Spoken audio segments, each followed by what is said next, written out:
ನಮಸ್ಕಾರ. Info with Swati ಚಾನಲ್ಗೆ ಆತ್ಮೀಯವಾದ ಸ್ವಾಗತ. ಗೃಹಲಕ್ಷ್ಮಿ ಬಗ್ಗೆ ಜೊತೆಗೆ ಪೆನ್ಷನ್ನಿನ ಬಗ್ಗೆ ಈಗ ಕೆಲವೊಂದಷ್ಟು ಅಪ್ಡೇಟ್ಸ್ ಬಂದಿದೆ. ಎರಡರ ಬಗ್ಗೆನೂ ಈ ವಿಡಿಯೋದಲ್ಲಿ ಮಾತಾಡ್ತಾ ಹೋಗ್ತೀನಿ. ಚಾನಲ್ ಸಬ್ಸ್ಕ್ರೈಬ್ ಮಾಡ್ಕೊಂಡು ವಿಡಿಯೋನ ಕಂಟಿನ್ಯೂಸ್ ಆಗಿ ವಾಚ್ ಮಾಡಿ. ಮೊದಲನೇದಾಗಿ ಗೃಹಲಕ್ಷ್ಮಿ ಯೋಜನೆ ಬಗ್ಗೆ ಮಾತಾಡೋಣ. ನಾನು ನೆನೆ ವಿಡಿಯೋದಲ್ಲೂ ಹೇಳಿದೆ, ಗೃಹಲಕ್ಷ್ಮಿ ಸತ್ತವರ ಖಾತೆಗೆ ಎಷ್ಟು ಕೋಟಿ ಹಣ ಹೋಗಿದೆ ಅಂತ ಹೇಳ್ಬಿಟ್ಟು. ಸೊ ಇದ್ರ ಬಗ್ಗೆ ಗವರ್ಮೆಂಟ್ ತುಂಬಾ ಸ್ಟ್ರಿಕ್ಟ್ ಆಗಿರುವಂತ ಆಕ್ಷನ್ ತಗೊಂಡ್ರೆ ಇದರಿಂದ ಎಲ್ಲರಿಗೂ ಒಳ್ಳೇದಾಗತ್ತೆ. ಯಾಕಂದ್ರೆ ಸಿಕ್ಕಾಪಟ್ಟೆ ಆಲ್ಮೋಸ್ಟ್ 1.5 ಲಕ್ಷ ಮಹಿಳೆಯರ ಸತ್ತವರ ಖಾತೆಗೆ ಅಮೌಂಟ್ ಹೋಗಿದೆ ಅಂತ ಕೂಡ ವರದಿನ ಕೊಟ್ಟಿದ್ರು. ಸೊ ಇದನ್ನೆಲ್ಲ ರಿಕವರಿ ಮಾಡ್ಕೊಂಡು ಅದನ್ನ ಮತ್ತೆ ನಮ್ಗೆ ಯಾವಾಗ ಕೊಡ್ತಾರೆ ಅನ್ನೋದನ್ನು ನಮ್ಗೆಲ್ಲರಿಗೂ ಕ್ವಶನ್ ಮಾರ್ಕ್ ಆಗಿತ್ತು. ಸೊ ಗೌರ್ಮೆಂಟ್ ಇವಾಗ ಉತ್ತರನ ಕೊಟ್ಟಿದೆ.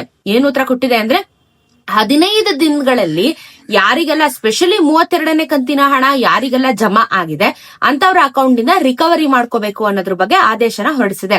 15 ಡೇಸ್ ಅಲ್ಲಿ ನಿಮ್ಮ ಮನೆಗೆ ಬರಬಹುದು, ಕ್ರಾಸ್ ವೆರಿಫಿಕೇಶನ್ಸ್ ಮಾಡಬಹುದು, ನಿಮ್ಮ ಖಾತೆಯಲ್ಲಿರುವಂತಹ ಹಣನ ಅವರು ವಾಪಸ್ಸು ಪಡೆಯೋದಕ್ಕೆ ಅವ್ರಿಗೆ ಅಧಿಕಾರ ಇದೆ.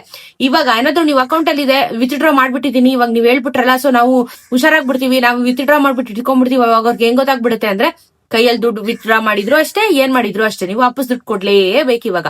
ಸೊ ಮೋಸ ಮಾಡೋದಿಕ್ ಹೋಗ್ಬೇಡಿ, ಇದನ್ನೇ ಹೇಳ್ತಾ ಇರುವಂತದ್ದು. ತೀರ್ಕೊಂಡಿರ್ತಾರೆ, ಅವ್ರಿಗೆ ಪೆನ್ಷನ್ ಹೋಗ್ತಾನೆ ಇರುತ್ತೆ. ಎಲ್ಲಾ ಫಲಾನುಭವಿಗಳು ಆಗಿರ್ತಾರೆ, ರೇಷನ್ ತಗೊಂತಾ ಇರ್ತೀರ, ಅವ್ರ ಹೆಸರು ಅವ್ರಿಗೆ ಹುಷಾರಿಲ್ಲ, ಅವ್ರು ಬರಕ್ಕಾಗಲ್ಲ ಅಂತ ಹೇಳಿ ಅವ್ರ ಹೆಸರು ರೇಷನ್ ತಗೋತಾ ಇರ್ತೀರಾ. ಇದು ನಿಮ್ಗೇನೆ ಮನಸ್ಸಾಕ್ಷಿಗೆ ಎಷ್ಟು ಸರಿ ಅಂತ ಅನ್ಸುತ್ತೆ. ಇಲ್ಲಿ ಸರ್ಕಾರದ ಒಂದೇ ಬ್ಲೇಮ್ ಮಾಡಬಾರ್ದು. ಇಲ್ಲಿ ನಾವುಗಳನ್ನು ಅರ್ಥ ಮಾಡ್ಕೊಂಡು ಅದನ್ನ ಸ್ಟಾಪ್ ಮಾಡುವಂತ ಅವಕಾಶ ಇದ್ದಾಗ ಅದನ್ನ ಸ್ಟಾಪ್ ಮಾಡಬೇಕು. ಜನ ಅದನ್ನ ಇನ್ನೂ ದುರ್ಬಳಕೆ ಮಾಡ್ಕೋತಾ ಇದೆ.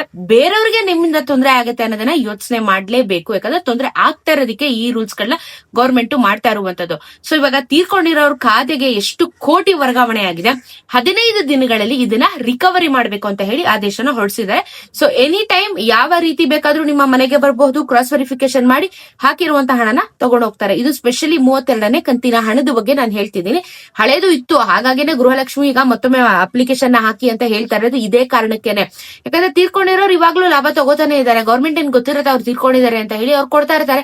ಏನಾಗುತ್ತೆ, ಲಾಸ್ ಆಗುತ್ತೆ, ಬರ್ಬೇಕಾಗಿರೋರ್ಗೆ ಅಮೌಂಟ್ ಬರ್ದಿರೋ ಹಾಗೆ ಆಗ್ತಾ ಇರುವಂತದ್ದು.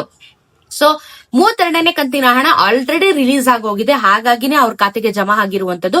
ವರಮಹಾಲಕ್ಷ್ಮಿ ಹಬ್ಬ ಬರೋಷ್ಟ್ರೊಳಗಡೆ ನಿಮಗೆ ಕ್ಲಿಯರೆನ್ಸ್ ಸಿಕ್ಬಿಡುತ್ತೆ.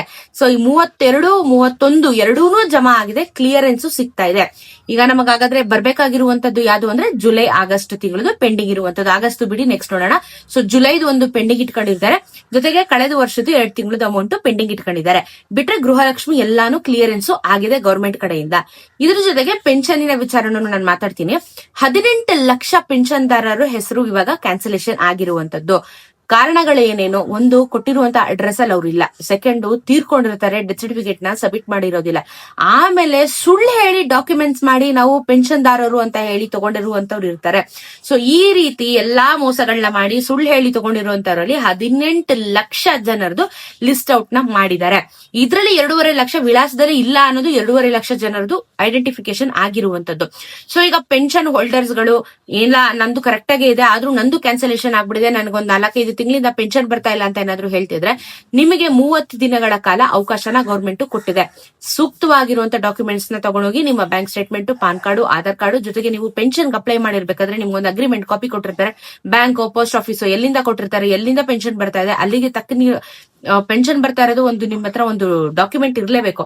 ಆ ಡಾಕ್ಯುಮೆಂಟ್ ನ ಹೋಗಿ ತಗೊಂಡೋಗಿ ಇಲ್ಲ ನಾವ್ ಇದೀವಿ ಅಂತ ಹೇಳಿ ಒಂದು ಸೈನ್ ಹಾಕಿ ಕ್ರಾಸ್ ವೆರಿಫಿಕೇಶನ್ ಮಾಡ್ಕೊಂಡ್ಬಂದ್ರೆ ನಿಮ್ಗೆ ಪೆನ್ಷನ್ ಕಂಟಿನ್ಯೂ ಆಗುತ್ತೆ. ಇಲ್ಲ ಅಂತ ಅಂದ್ರೆ ಕ್ಯಾನ್ಸಲೇಷನ್ ಮಾಡ್ತಾರೆ. 18 ಲಕ್ಷ ಜನರ ಹೆಸರನ್ನ ಇವಾಗ ಇಟ್ಟಿರುವಂತದ್ದು.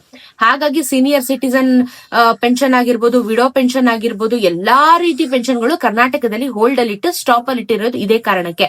ತುಂಬಾನೇ ಜನ ಅದನ್ನ ಮಿಸ್ಯೂಸ್ ಮಾಡ್ಕೋತಾ ಇದ್ದಾರೆ. ಹಾಗಾಗಿ ಇದನ್ನ ಕಟ್ ಡೌನ್ ಮಾಡೋದಿಕ್ಕೆ, ಬ್ರೇಕ್ ಮಾಡೋದಿಕ್ಕೆ ಈಗ ಆಗಿರುವಂತದ್ದು. ಸೊ ಮೊದಲನೇ ವಿಚಾರ, ಗೃಹಲಕ್ಷ್ಮಿ 15 ದಿನಗಳಲ್ಲಿ ಮೃತಪಟ್ಟವರ ಖಾತೆಯಿಂದ ಅಕೌಂಟ್ ರಿಕವರಿ ಮಾಡ್ತಾ ಇದ್ದಾರೆ. ಎರಡನೇ ವಿಚಾರ, ಪೆನ್ಷನ್ ಯಾರಿಗೆಲ್ಲ ಬಂದಿಲ್ಲ ನಿಮಗೆ 1 ತಿಂಗಳ ಕಾಲಾವಕಾಶ ಇದೆ.